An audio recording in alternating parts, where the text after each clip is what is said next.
ನಮಸ್ಕಾರ ಬಂಧುಗಳೇ. ನೋಡಿ, ಯುಗಾದಿ ಆದ ನಂತರ 2 ರಾಶಿಯವರಿಗೆ ಅದೃಷ್ಟ ಒಲಿದು ಬರಲಿದೆ. ಆ ಅದೃಷ್ಟದ ರಾಶಿಗಳು ಯಾವುದು ಅಂತೇಳಿ ತಿಳಿದು ಬರೋಣ.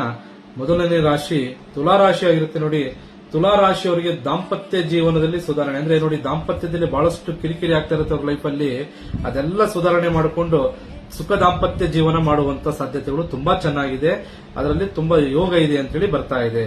ಮತ್ತೆ ಹೊಸ ವ್ಯಕ್ತಿಗಳ ಪರಿಚಯ, ನಿಮ್ಮ ಜೀವನದಲ್ಲಿ ಹೊಸ ವ್ಯಕ್ತಿಗಳ ಪರಿಚಯದಿಂದ ಲಾಭಾಂಶ ತುಂಬಾ ಚೆನ್ನಾಗಿ ಬರುವಂತದ್ದಿದೆ. ಅಂದ್ರೆ ಪಾರ್ಟ್ನರ್ಶಿಪ್ ಕೆಲಸ ಆಗಿರಬಹುದು, ಮತ್ತೊಂದು ಕೆಲಸ ಕಾರ್ಯಗಳಲ್ಲಿ ಲಾಭಾಂಶ ಹೊಸ ವ್ಯಕ್ತಿಗಳಿಂದ ಪರಿಚಯ ಆಗೋದ್ರಿಂದ ಲಾಭಾಂಶ ತುಂಬಾ ಚೆನ್ನಾಗಿದೆ. ಮತ್ತೊಂದು ರಾಶಿ ಹೇಳಬೇಕಂತ ಹೇಳಿದ್ರೆ ರುಚಿಕ ರಾಶಿ ಆಗಿರುತ್ತೆ. ರುಚಿಕ ರಾಶಿಯವರಿಗೆ ಈ ತರ ಇದೆ ನೋಡಿ, ಹಳೆಯ ಸಮಸ್ಯೆಗಳು ಅಂದ್ರೆ ಹಿಂದೆ ಏನ್ ತೊಂದರೆಗಳು ಇರುತ್ತೋ ಅದು ಸಂಪೂರ್ಣವಾಗಿ ನಿವಾರಣೆ ಆಗುವಂತದ್ದು ಇವರ ಜೀವನದಲ್ಲಿ. ಮತ್ತೆ ಧೈರ್ಯದಿಂದ ವರ್ತಿಸಬೇಕಾಗುತ್ತೆ. ಇವರು ಬಹಳ ಧೈರ್ಯವನ್ನು ಮುಂದೆ ನುಗ್ಗೋದ್ರಿಂದ ಇವರ ಜೀವನದಲ್ಲಿ, ಕೆಲಸದಲ್ಲಿ, ಕಾರ್ಯದಲ್ಲಿ ಯಶಸ್ಸು ತುಂಬಾ ಚೆನ್ನಾಗಿದೆ. ಸಾಲದಿಂದ ವಿಮುಕ್ತಿ ಆಗುವಂತದ್ದು, ಋಣಮುಕ್ತನಾಗುವಂತದ್ದು, ಸಾಲ ಬಾಧೆ ಒತ್ತಡದಿಂದ ಋಣಮುಕ್ತನಾಗುವಂತ ಯೋಗ ರುಚಿಕ ರಾಶಿಯವರಿಗಿದೆ. ಇನ್ನು ಹೆಚ್ಚಿನ ಮಾಹಿತಿಗಾಗಿ ನಮ್ಮ ಪೇಜ್ ಅನ್ನು ಲೈಕ್ ಮಾಡಿ ಮತ್ತು ಶೇರ್ ಮಾಡಿ, ನಮ್ಮನ್ನು ನೇರವಾಗಿ ಭೇಟಿ ಮಾಡಿ. ನಮಸ್ಕಾರ.